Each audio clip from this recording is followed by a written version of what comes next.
Ayan, mega love shoutout.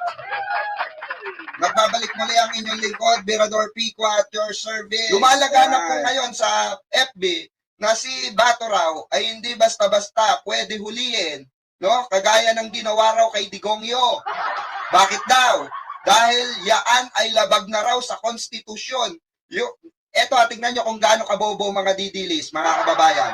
Ang sinasabi ng mga didilis sa FB, sabi nila, labag na raw yan sa konstitusyon dahil hindi raw pwede na dalawa or higit pa ang ibibigay sa international law. O di ba mga tanga?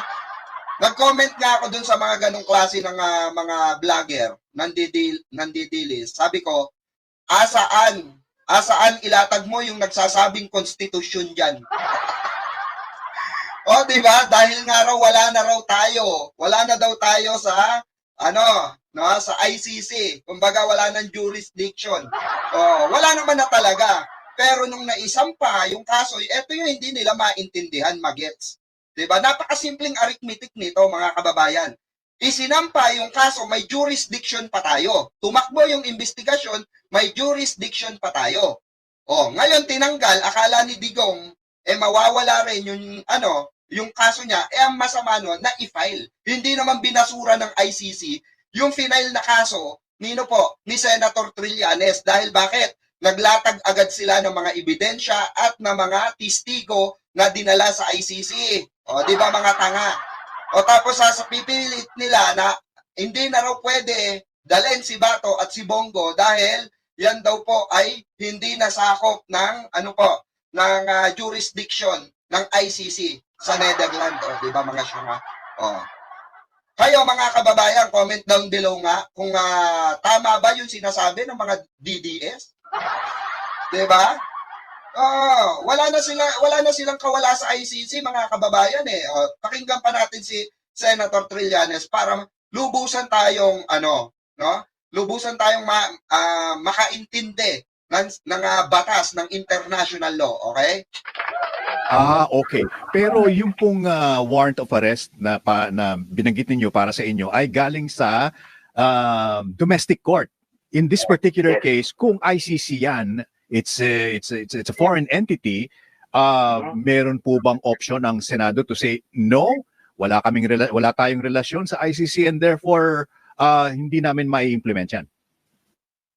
Pwede na po nilang i-insist yan, pero yung public pressure na paakibat niyan masyado mabigat.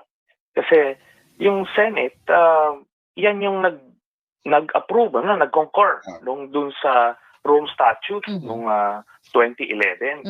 At sila nakalagay doon sa Rome Statute na kapag ang Pilipinas ay kumalas bilang member, yung mga provisions doon are still effective nung tayo ay member pa.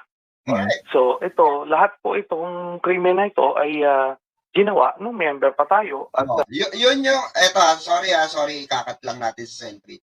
Yun yung pinapaliwanag natin kanina na hindi maintindihan ng mga didilis. Ang pilit pa rin nilang ini-insist kahit si Bato is hindi na under by jurisdiction itong warrant of arrest ko na darating.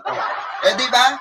Mga syunga, hindi nga nila maintindihan kahit na wala na tayo sa ICC o wala ng jurisdiction ng Pilipinas dahil hindi na tayong miyembro, yaan ay na-file way back 2017 pa, mga ungas. Bakit ba kasi kayo mga didilis, hindi kayo makaintindi ng simpleng arithmetic na sinasabi ni Senator Trillanes? Di ba? Galawang bobo kayo tuloy natin. Yun ang naging basihan nung warrant. Then we have a law, itong Republic Act 9851, yung International Humanitarian Law, na kung saan nakalagay doon sa jurisdiction, Section 17, na kung mayroong iniimbestigahan ng International Tribunal ukol sa crimes against humanity, genocide at iba pa, ang gobyerno ng Pilipinas may surrender or extradite itong taong ito. Ganun po ka-specific. So yun po ang mga basis dito. Kaya the Senate, kung gagawin nila yan, they will be defying so many laws. Ano? Tama. What about one little na laging sinasabi one factor is kapag ang Senate daw is in session, there is no way na mahuhuli o ibibigay nila kung sino man po yung hinahabol ng ICC. This isn't just any chat. It's ClickUp chat. Sure, you can tag your team, ask. Yun nga po yun. May conditions yun. Hindi naman po general rule lang yan na parang it can be imposed.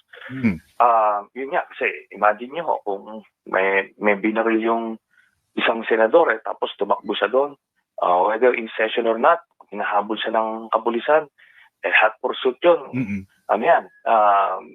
Hindi po, wala pong ganon na all-encompassing rule. Okay.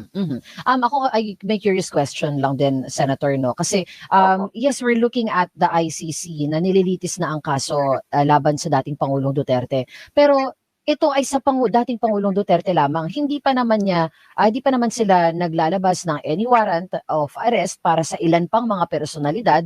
So, ang gumugulong na kaso lamang ay for the former president. Bakit hindi po ba maaaring magkaroon ng parallel na hearing dito sa Pilipinas para masabi naman na meron naman talagang gumugulong na hustisya dito sa ating bansa? Wala naman pong kaso up to now. Ayan ito malinaw na sasagutin to ni Senator Trillanes.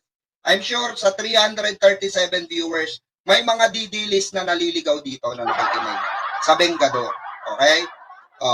Ngayon pakinggan nyo itong sasabihin ni Senator Trillanes kung bakit hindi nagkakaroon ng session or tinatalakay yung kaso ni Bato de la Rosa, ni Bongo at ni former President Rodrigo Roa Duterte. Pakinggan nyo to Yun nga po yung complementarity rule na tinatawag.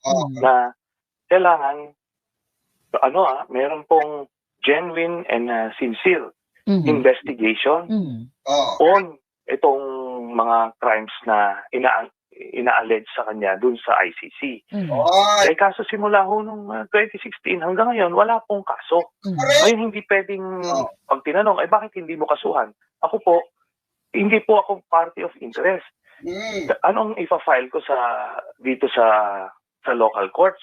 Wala naman po akong access sa datos. Kasi ito, crimes against humanity, it should be widespread and systematic. Ang capacity lang po mag-file ng case na ganyan ay ang national government. Ngayon, yung national government naman, pag ginawa niya yan, ang tanong dito, sino yung prosecutor na lilitis niyan at sino yung judge ang mag-i-issue ng warrant? Doon mo nga makikita na in this particular case, hindi nagpa-function yung ating justice system. Doon sa mga ordinaryong tao, nagpa-function siya. Pero dun sa mga makakapangyarihan, hindi siya nagpa-function kasi ito nga walang nagkakaso, walang nag-iimbestiga. Yun po yun.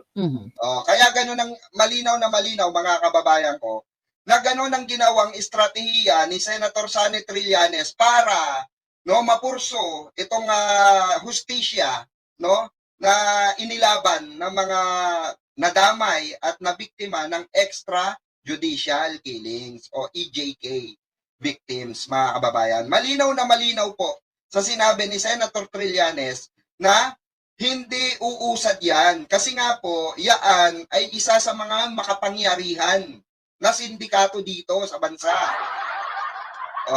Isa yan sa mga may mga political dynasty, mga kababayan. Isa yan sa mga madadatong. Isa yan sa mga pinayaman ng Pogo Hub. Isa yan sa mga tawag dito, isa yung pamilya na yan sa mga di umano ay protector ng mga multi-millionaire drug lords. Diba? Kaya yung talino ni Senator Trillanes, hindi nila kaya dahil papunta pa lang sila, si Senator Trillanes nakatulog na, nag-almusal na, dumigay pa. Ganong katalino, ka-advance mag-isip si Senator Trillanes. Kaya yung kaso ni Digongyo, dinala niya sa ICC dahil alam niya na mapapawalang sala lang si Digongyo sa katarantaduang pinagagagawa niya dito sa bansang Pilipinas.